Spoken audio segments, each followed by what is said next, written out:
చంద్రబాబు నాయుడు గారు కేంద్రంలోకి వెళ్తారు. తర్వాత నారా లోకేష్ గారు ఏపీలో ముఖ్యమంత్రిగా బాధ్యతలు తీసుకుంటారు అని ఈ మధ్య ఒక వార్త బాగా వినిపిస్తోంది కదా. అఫ్ కోర్స్ టీడీపీ కానీ జనసేన కానీ ఈ విషయం గురించి ఎక్కువగా మాట్లాడలేదు. కానీ అంతర్గతంగా రెండు పార్టీలో కూడా చర్చ అయితే జరుగుతోంది. అండ్ కొంతమంది ఒకవేళ లోకేష్ గారు ముఖ్యమంత్రి అయితే పవన్ కళ్యాణ్ గారి పాత్ర ఏంటి, జనసేన కార్యకర్తలు కానీ లేదా పవన్ కళ్యాణ్ గారి అభిమానులు కానీ దీనికి ఒప్పుకుంటారా అనే విషయాల గురించి మాట్లాడుతూ ఉన్నారు. అండ్ ఇది వాస్తవమే. కానీ రాజకీయాల్లో ఎప్పుడు ఏమైనా జరగవచ్చు. ఇప్పుడు అధికార కూటమికి కావాల్సిందేంటి? మరో 15 సంవత్సరాల వరకు అధికారం కావాలి. ఆ అధికారం కొనసాగాలి అంటే కూటమి ఖచ్చితంగా ఐక్యంగా ఉండాలి, విభేదాలు ఉండకూడదు. చంద్రబాబు నాయుడు గారు చాలా అనుభవజ్ఞులు. ఆయనకు ఈ విషయాలు మనకన్నా, నాకన్నా, మీకన్నా, మీడియా కన్నా ముందే తెలుసు. సో కూటమిలో విభేదాలు గనక వస్తే ఖచ్చితంగా అది వైసీపీకి ప్లస్ అవుతుంది.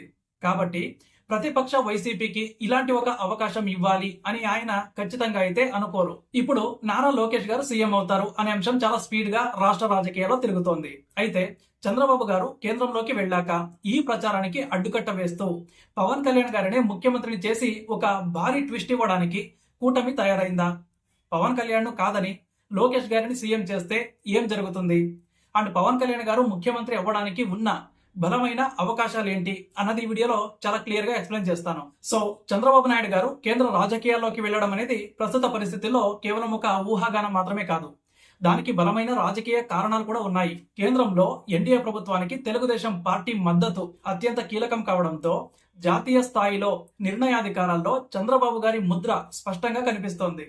ఒకవేళ ఆయన కేంద్రంలో మంత్రిగానో లేదా ఉప ప్రధానమంత్రిగానో వెళ్లే పరిస్థితి వస్తే రాష్ట్రంలో ఖాళీ అయ్యే ముఖ్యమంత్రి పీఠం పైనే అందరి దృష్టి కూడా ఉంటుంది. అండ్ ఇక్కడే నారా లోకేష్ గారి పేరు సహజంగానే తెరపైకి వస్తుంది.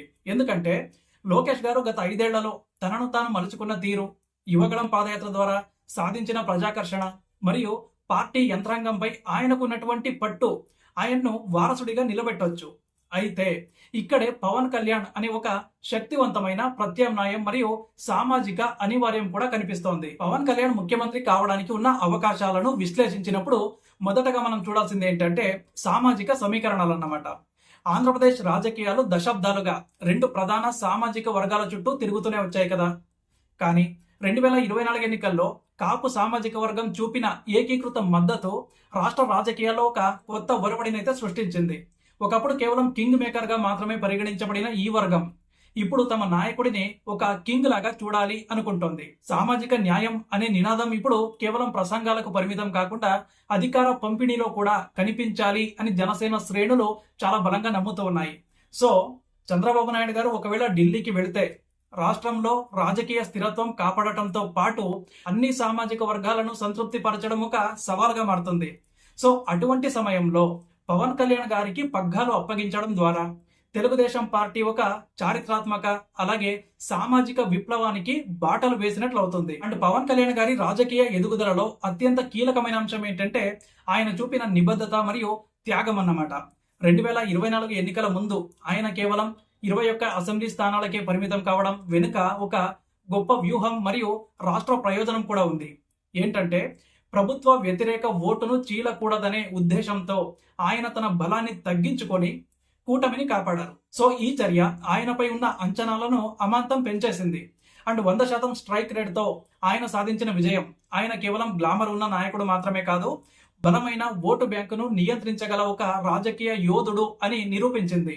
సో ఈ నైతిక విజయం పవన్ కళ్యాణ్ గారిని ముఖ్యమంత్రి పదవికి అర్హుడిగా చేసే అతిపెద్ద కారణంగా కనిపిస్తుంది.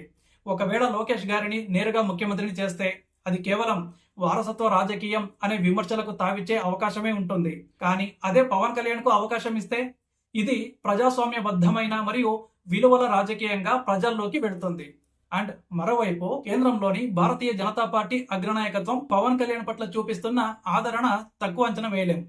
ప్రధాని మోడీ మరియు అమిత్ షా వంటి నాయకులు పవన్ కళ్యాణ్ ను ఒక విశ్వసనీయమైన భాగస్వామిగా చూస్తూ ఉన్నారు. దక్షిణ భారతదేశంలో బీజేపీ తన ఉనికిని చాటుకోవడానికి పవన్ కళ్యాణ్ వంటి స్వచ్ఛమైన ఇమేజ్ ఉన్న నాయకుడు ఎంతో అవసరం. సో ఒకవేళ చంద్రబాబు నాయుడు గారు కేంద్రానికి వెళ్తే అక్కడ ఆయనకు బీజేపీ మద్దతు ఎలా అవసరమో ఇక్కడ రాష్ట్రంలో కూడా బీజేపీకి ఒక నమ్మకమైన నాయకుడు అవసరం. లోకేష్ గారు భవిష్యత్ నేత కావచ్చు, కానీ ప్రస్తుతానికి రాష్ట్ర వ్యాప్తంగా ఉన్న మాస్ ఫాలోయింగ్ మరియు జాతీయ స్థాయిలో ఉన్న గుర్తింపు విషయంలో పవన్ కళ్యాణ్ ముందంజలో అయితే ఉన్నారు. ఈ జాతీయ రాజకీయాల ప్రభావం కూడా పవన్ కళ్యాణ్ ముఖ్యమంత్రి అయ్యే అవకాశాలను చాలా మెరుగుపరుస్తుంది. ఇక రాజకీయ విభేదాలు మరియు అంతర్గత సమీకరణాల విషయానికి వస్తే తెలుగుదేశం మరియు జనసేన మధ్య ఉన్న బంధం ఇప్పుడు కేవలం ఎన్నికల పొత్తు మాత్రమే కాదు, అది ఒక భావోద్వేగ అనుబంధంగా మారింది. అయితే క్షేత్రస్థాయిలో రెండు పార్టీల కార్యకర్తల మధ్య ఉన్న సమన్వయాన్ని దీర్ఘకాలం కాపాడాలి అంటే అధికారంలో సమాన భాగస్వామ్యం అవసరమని రాజకీయ విశ్లేషకులు అభిప్రాయపడుతూ ఉన్నారు. సో లోకేష్ గారు ముఖ్యమంత్రి అయితే జనసేన కార్యకర్తలు ఒక రకమైన అసంతృప్తి ఏర్పడే ప్రమాదం అయితే ఖచ్చితంగా ఉంది. ఇది కూటమి భవిష్యత్తుకు ముప్పుగా మారొచ్చు. అలా కాకుండా పవన్ కళ్యాణ్ గారిని ముఖ్యమంత్రిని చేయడం ద్వారా చంద్రబాబు నాయుడు గారు తెలుగుదేశం పార్టీని ఒక విశాలమైన ఉదయం ఉన్న పార్టీగా మరియు సామాజిక మార్పుకు చిరునామాగా మార్చగలరు. సో ఇది కేవలం అధికారాన్ని వదులుకోవడం కాదు, భవిష్యత్తులో వైఎస్ఆర్ కాంగ్రెస్ పార్టీ వంటి ప్రత్యర్థులు మళ్లీ పుంజుకోకుండా అడ్డుకట్ట వేసే ఒక అద్భుతమైన రాజకీయ ఎత్తుగడ అవుతుంది. పవన్ కళ్యాణ్ గారి క్రేజ్ కేవలం సినిమా అభిమానులకు మాత్రమే పరిమితం కాలేదు. యువతలో ఆయనకున్న ఇమేజ్ అసాధారణమైంది. నిరుద్యోగం, అవినీతి మరియు పారదర్శక పాలన వంటి అంశాలపై ఆయన చేసే పోరాటం మధ్యతరగతి ప్రజలను ఆకట్టుకుంటోంది. ఉప ముఖ్యమంత్రిగా ఆయన బాధ్యతలు స్వీకరించిన తర్వాత పంచాయతీరాజ్ మరియు అటవీ శాఖల్లో ఆయన చూపిస్తున్నటువంటి చొరవ, అధికారులపై ఆయనకున్న పట్టు ఆయన పరిపాలనా దక్షతను కూడా నిరూపిస్తూ ఉన్నాయి. రాజకీయం అంటే కేవలం ఎన్నికల్లో గెలవడం మాత్రమే కాదు, ప్రజల్లో మార్పు తీసుకురావడం అనే ఆయన ఫిలాసఫీ ప్రజలకు బాగా నచ్చుతోంది. సో అటువంటి నాయకుడికి పూర్తి స్థాయి బాధ్యతలు అప్పగిస్తే రాష్ట్రం అభివృద్ధి పథంలో దూసుకుపోతుంది అని సామాన్యులు కూడా భావిస్తూ ఉంటారు.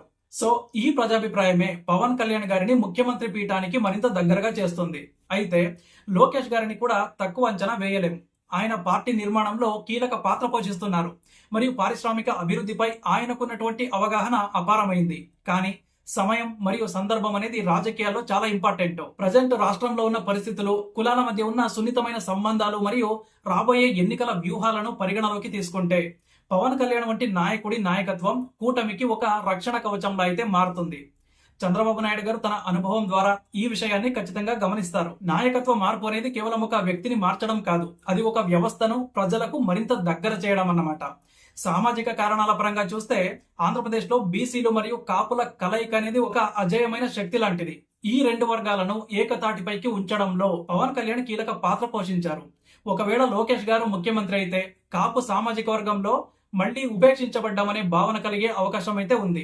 దీనిని అడ్డుకోవాలి అంటే పవన్ కళ్యాణ్ కు అత్యున్నత పదవి ఇవ్వడమే ఏకైక మార్గం. దీన్ని కేవలం కుల రాజకీయాల కోణం నుండి చూడకూడదు, ఇది ఒక సమతుల్య సమాజ నిర్మాణం దిశగా వేసే అడుగు.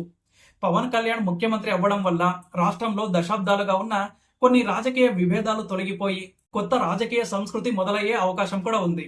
సో చంద్రబాబు నాయుడు గారు కేంద్రానికి వెళ్లడం అనేది ఆంధ్ర రాజకీయాల్లో ఒక పెద్ద శూన్యతనైతే సృష్టించదు, బదులుగా ఒక కొత్త నాయకత్వ ఆవిర్భావానికి అది ఒక వేదిక అవుతుంది. నారా లోకేష్ మరియు పవన్ కళ్యాణ్ మధ్య ఉన్న పరస్పర గౌరవం మరియు అవగాహన ఈ అధికార మార్పిడిని సులభతరం చేయొచ్చు. కానీ ప్రజాదరణ, సామాజిక అనివార్యత మరియు కేంద్ర ప్రభుత్వ మొగ్గు వంటి అంశాలను పరిశీలిస్తే పవన్ కళ్యాణ్ ముఖ్యమంత్రి అయ్యే అవకాశాలు ప్రస్తుత రాజకీయ చదరంగంలో చాలా బలంగా కనిపిస్తూ ఉన్నాయి. ఇది కేవలం ఒక ప్రచారం మాత్రమే కాదు, ఆంధ్రప్రదేశ్ భవిష్యత్తు కోసం వేయబోయే ఒక బలమైన పునాదిగా కూడా మారొచ్చు. రాష్ట్ర ప్రయోజనాలే పరమావధిగా సాగుతున్న ఈ ప్రయాణంలో ఎవరు ఏ పాత్ర పోషించినా అది ప్రజల ఆకాంక్షలకు అనుగుణంగా ఉండడమే ప్రజాస్వామ్యానికి అందం అన్నమాట. రాజకీయాలు ఎప్పుడు ఎలా మారతాయో ఎవరు కూడా ఊహించలేరు. కానీ మారుతున్న సమీకరణాలు మాత్రం పవన్ కళ్యాణ్ గారి నాయకత్వం వైపు మొగ్గు చూపుతున్నాయి అన్నది మాత్రం వాస్తవం. మీకేమనిపిస్తుందో కామెంట్ చేయండి. అండ్ అలాగే మన ఛానల్ ను సబ్స్క్రైబ్ చేసుకొని పెట్టుకోండి.